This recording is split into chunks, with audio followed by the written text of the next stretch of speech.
Lonerider here, and I wanted to talk about the X-Files. I'm a big X-Files fan, have been for many years. When I say the X-Files, I mean the original 9 seasons. The classic X-Files, if you will. The second film and the 6-episode miniseries attempt this past year were, in my opinion, well, not very good is putting it mildly. I would say abysmal is a better term for it. What amazes me about that is that many of the people who worked on the original X-Files series came back for both of those, and yet they somehow still couldn't produce the same result. Also, what amazes me is that many of the flaws of the second film were flaws that also reappeared to some degree or other in the 6-episode miniseries attempt. And I think if I had to sum up what I think of the 10th season, whatever you want to call it, the comeback attempt, the 6-episode miniseries, it would be out of character, inconsistent, poor quality, over-politicized, and just contrived. In other words, it was a desperate attempt to say, here, look at me, I'm still relevant. Now, the amazing thing is if you go back and you watch the original episodes of the X-Files, especially the earlier seasons, I'd say up to at least the late 90s, you're talking about a show that's never been more relevant today. I mean, some of the greatest lines to come out of that show were, where Mulder says in the first season, and no government agency has jurisdiction over the truth. When Scully says to a committee of government people, there's a culture of corruption within the government that is preventing me from doing my job. These are phrases that even now are relevant to real-life issues.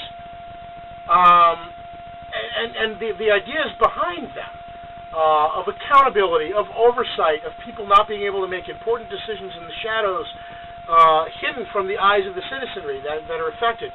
These are things that have never been out of style, as it were, and issues that will never cease to be important as long as there are human beings on the earth. The thing I think is interesting is the original X-Files managed to present these ideas, which obviously had potential political overtones, in ways that didn't make them political. It was just about a broad, general principle that the government should be accountable, that nobody should be above the law, etc., etc. These were that no one has jurisdiction over reality. These were things that you could agree with whether you were a Democrat or a Republican or an anarchist. Same thing with some of the subject matter.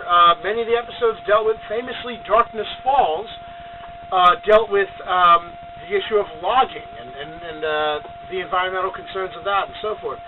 The same episode also involved eco-terrorism and sabotage. This is an issue that was obviously pregnant with very, polarizing political issue. And yet, it was a good story. And so we were able to watch the story unfold without getting bogged down in a partisan political lecture. And whether you fell on the side of the radical environmentalist or the loggers and industrialists or somewhere in between, as most people do, you were able to watch and enjoy the episode. And that was what made it great, that it didn't shy away from talking about big issues of the day, but it presented them in such a way as they were just a good story. And maybe they got you to think a little bit, and maybe they even got you to think about things that you didn't want to think about. But they never beat you over the head with a partisan political lecture. They never said, oh, your views don't count. They never just derided half the audience as, some wacko conservative, whatever.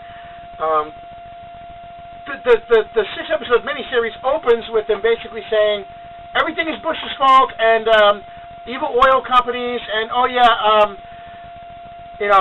that radio or TV talk show host that's always concerned about things like gun control or the NSA opening your mail.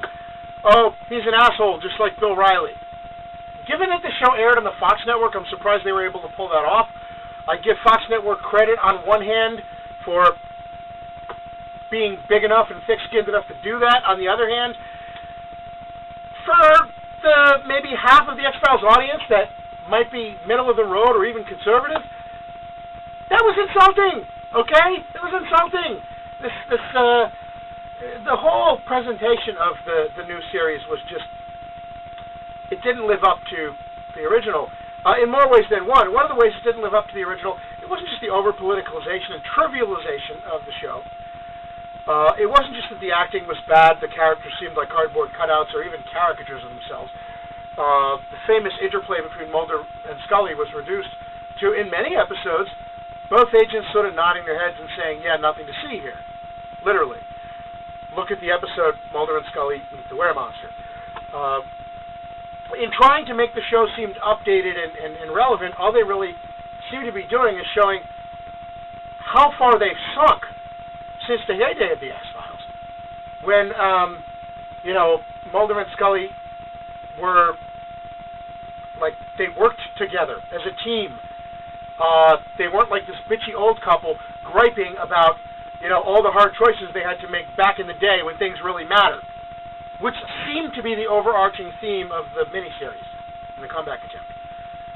If the theme of the original X-Files was two brave people with different backgrounds investigating the paranormal and trying to unravel the secret, the theme of the miniseries, the season 10, seemed to be the same people in the elder years bitching and moaning about being older and middle-aged and all the hard choices they had to make back when things really mattered.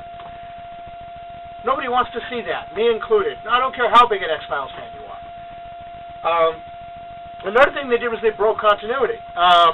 The biggest way they did was, if you look at the episode Home Again, with the Tulpa, Tibetan thought form killer, well, in the episode Arcadia, which wasn't some obscure thing, it was a fan favorite that had Mulder and Scully going undercover in this neighborhood where people were disappearing. And it turned out that the monster in that episode was a Tulpa. And it's worth noting that it was Mulder who accused the person who conjured it of doing exactly that. He initially denied it, and Mulder said, no, it's a Tulpa. The guy had some connection to Tibet. I think he imported Tibetan curios or something. Anyway, in this miniseries, in the episode Home Again, they claim that the monster's a Tulpa, and then Mulder dismisses the idea and says, oh, they don't exist. The word's a mistranslation. No such thing. Wait a minute. In the original X-Files series, you and Scully were almost fucking killed by one. So, what the fuck? Did Chris Carter forget he wrote the episode? Were they just hoping we didn't remember as fans? You're talking about a show that at the time it was created was probably one of the last major television programs to show a largely pre-internet world, but when the internet was just developing, but at the same time was the subject during its initial run of major dedicated online fan scrutiny. There were people pointing out things like the slide on Scully's gun jamming when she went through a doorway, or somebody typed in a code into a keypad. It was supposed to be Napier's constant.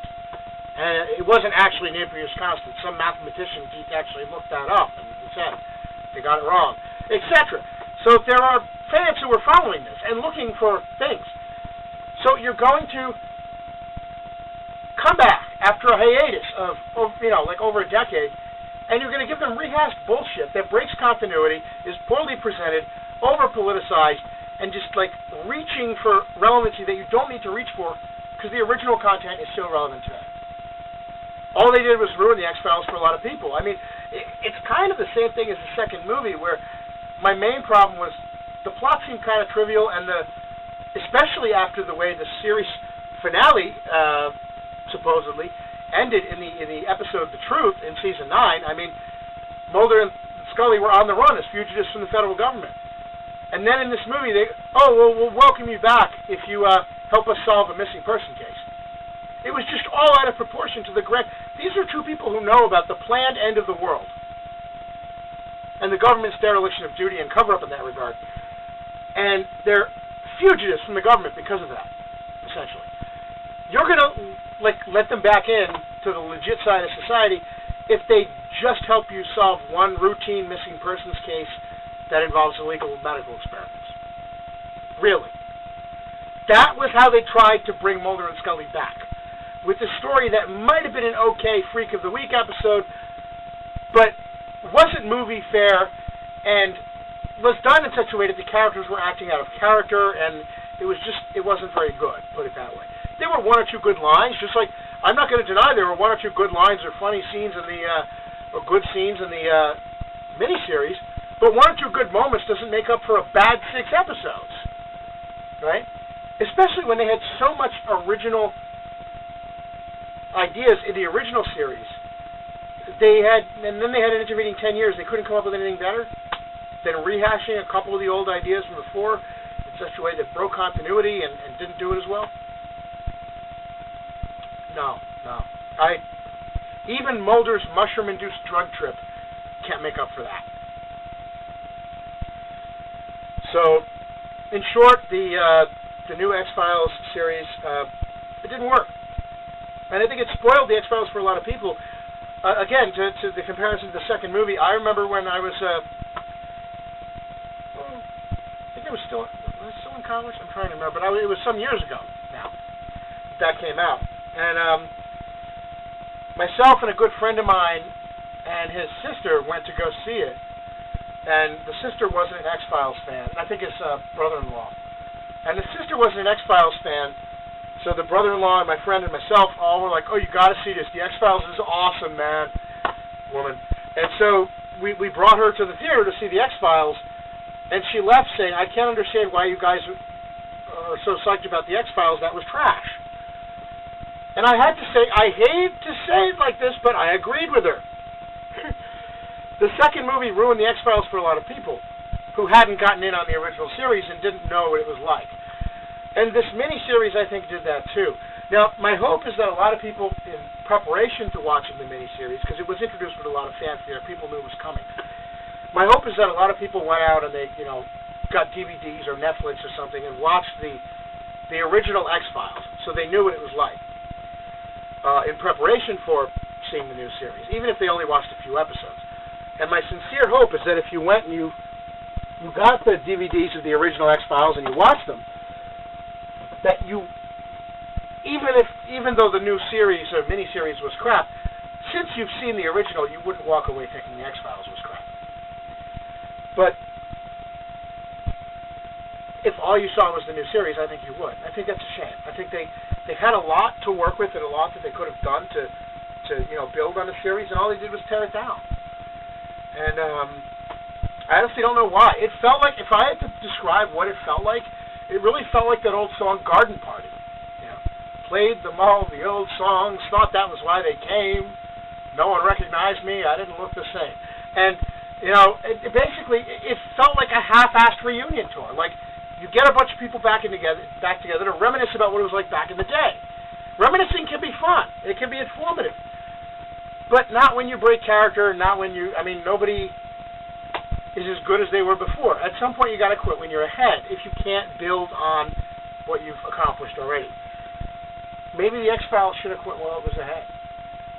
I don't know. I hate to think about it, but the truth is that I think the future for the X-Files is its past. I don't think they have a future in making new content. I think the new content is only going to detract from the series, especially if this 6-episode thing is any indication.